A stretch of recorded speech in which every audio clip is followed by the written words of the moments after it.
Morning student. आज हम PHDC second year में सब्जेक्ट है हमारा बच्चे और सीखना, जिसके अंतर्गत आज हम अध्ययन करेंगे विस्मृति के प्रकार और कारण। कि सबसे पहले हम देखते हैं विस्मृति क्या है। विस्मृति के अंतर्गत अगर हम देखें तो हम पुराने अनुभव या ज्ञान को हम चेतना में लाने में असफल हो जाते हैं, जिसे हम विस्मृति कहा जाता है। इसके अंतर्गत हमने देखा है कि हमने जो कार्य किए या वो पुरानी बातें हैं और जो चाहते हैं कि हम उसको याद करें, सोचें कि हमने कुछ वर्षों पहले क्या काम किया था, हम कहाँ पर गए थे, या हम यूँ ही कहें कि आज हम 12th क्लास में हैं और अगर हम 9th क्लास की चीज़ें अगर याद करना चाहें तो भी हम नहीं कर पाते हैं, यानी हम उसको अपनी चेतना अपने ज्ञान में नहीं ले पाते हैं, उसे विस्मृति कहा जाता है। तो विस्मृति के अंतर्गत अगर हम देखें तो इसमें जो व्यक्ति होता है वह भूलता चला जाता है। अब हम देखते हैं विस्मृति के प्रकार।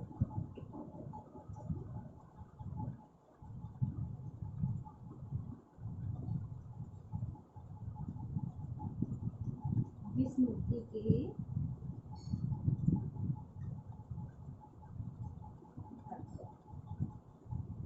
अब विस्मृति के प्रकार दो है। कौन कौन से हैं? सक्रिय और निष्क्रिय स्मृति। सक्रिय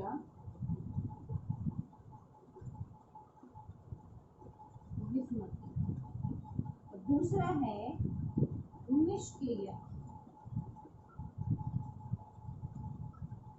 स्मृति। ठीक है, तो इनके जो प्रकार है वह दो है, सक्रिय स्मृति और निष्क्रिय स्मृति। अब सक्रिय स्मृति के अंतर्गत क्या होता है? इसके अंतर्गत जो व्यक्ति होता है वह अपने दुख को या उसे कोई ऐसी चीज जो उसे अच्छी नहीं लगती है उसको अपने माइंड से जल्दी निकालने का प्रयास करता है, उसे कहा जाता है सक्रिय स्मृति। यानी हमारे माइंड में कोई भी चीज को हमें आउट करना है, हमारा कोई दुख है जिसे हम याद करना नहीं चाहते हैं, या हम कहें कि हमारा कोई ऐसा अनुभव जो हमें अच्छा नहीं लगता उसको हम अपने दिमाग से हटाना चाहते हैं, तो हम उसको दिमाग से बहुत जल्दी फॉरगेट कर देते हैं। फिर है निष्क्रिय स्मृति।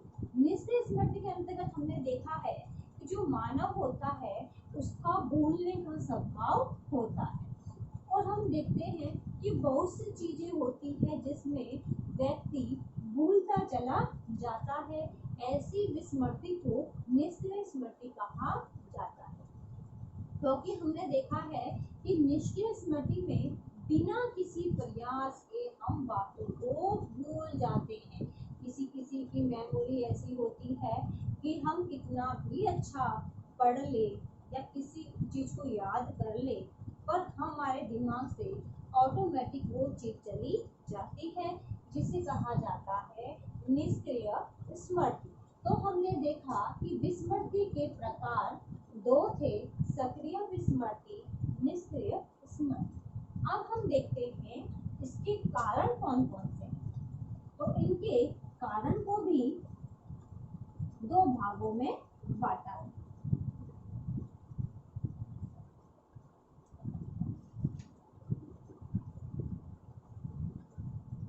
जिसमें पहला है विस्मृति के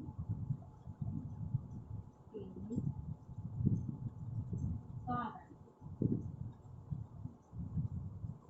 अब इसके कारण दो हैं।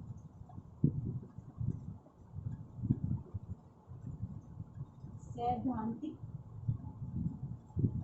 कारण, दूसरा सामान्य कारण। अब हम देखें तो विस्मृति के जो कारण है वो कौन कौन से हो सकते हैं। एक तो सैद्धांतिक कारण हो सकता है, दूसरा होता है सामान्य कारण, जो सामान्य रूप से देखा जाता है, और ये जो हमने थ्योरिकल के आधार पर देखा है कि क्या कारण हो सकते हैं। अब अब इसके अंतर्गत हम देखते हैं सैद्धांतिक कानून में पहला है बाधा का सिद्धांत।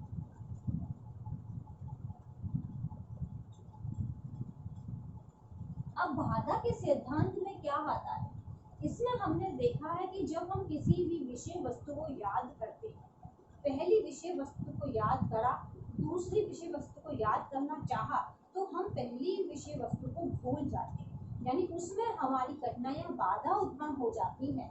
उसे कहा जाता है बाधा का सिद्धांत, जिसमें हमें परेशानी आ रही है पहले की चीज को याद करने। फिर है दमन का सिद्धांत।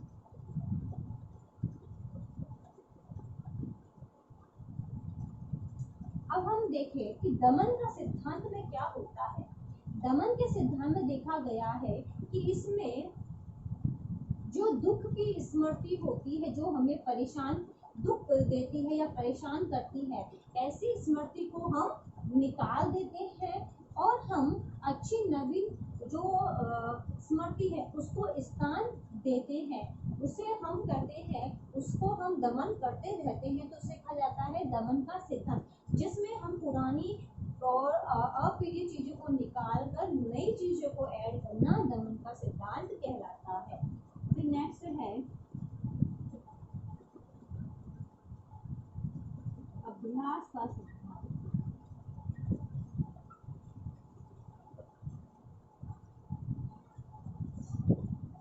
अभ्यास के सिद्धांत के अंतर्गत हम देखें कि जो बातों को हम दोहरा नहीं सकते हैं उसे भुला देते हैं। अभ्यास के अंतर्गत हमने देखा है कि हम चाहते हैं कि हम पुरानी बातों को ना दोहराएं, जिससे हमें बहुत दुख होता है। उन चीज़ों को हम माइंड से परमानेंटली निकाल देते हैं, जिससे हमें उस चीज़ को सोचकर किसी प्रकार की दुख ना उत्पन्न हो। फिर नेक्स्ट है रुचि का सिद्धांत।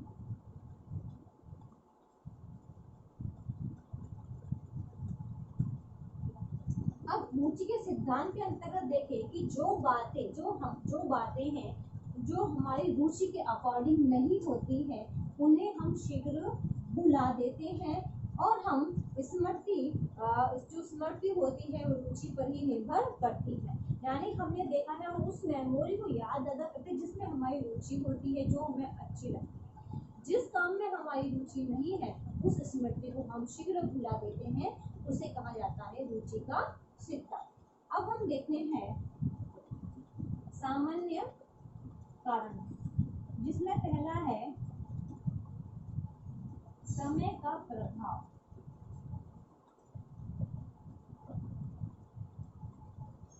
समय का प्रभाव, अब इसके अंतर्गत हम देखें तो इसमें मानव समय के साथ साथ बहुत सी बातें होती है जिसे भुला देता है।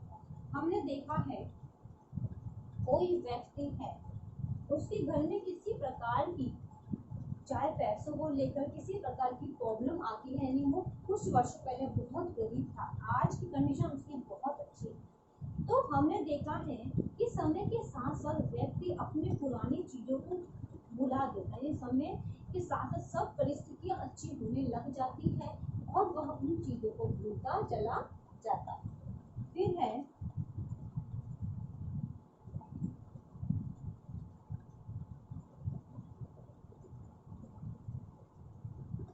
सीखने में कमी।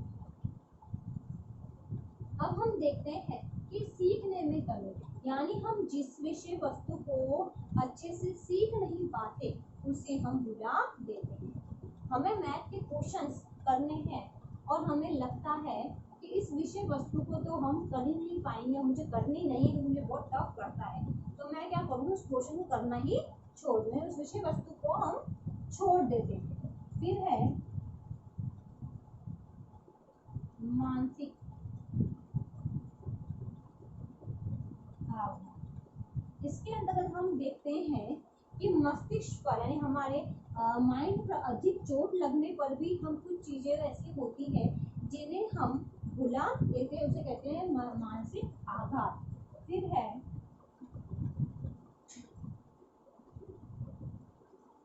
मादक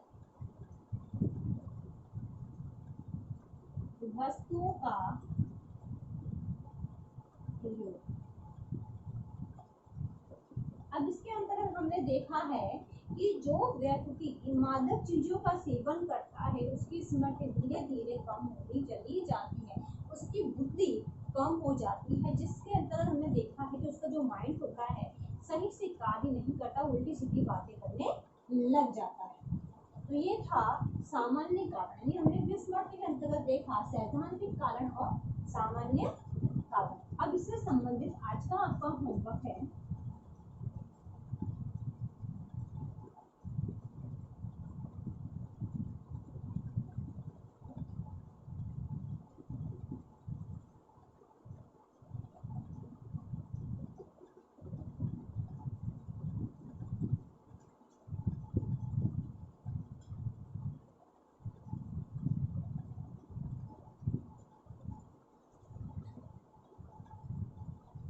विस्मृति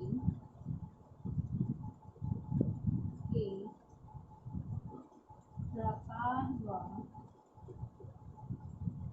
कारण का वर्णन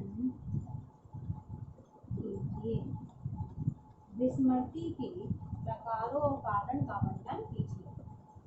ये क्वेश्चन आपको आपके नोटबुक में उतारना है। अंत में एक विशेष बात, जैसा कि आप सभी को पता है कि देश में कोरोना जैसी महामारी बहुत फैल रही है, इससे सुरक्षित रहने के लिए आपको मास्क लगाइए, हाथों को सैनिटाइजर करिए। यदि आप बाहर जाते हैं, किसी व्यक्ति के कॉन्टैक्ट में आते हैं तो कम से कम 6 फीट की दूरी बनाए रखिए, जिससे आप सुरक्षित रहोगे तो आपका घर भी सुरक्षित रहेगा। धन्यवाद।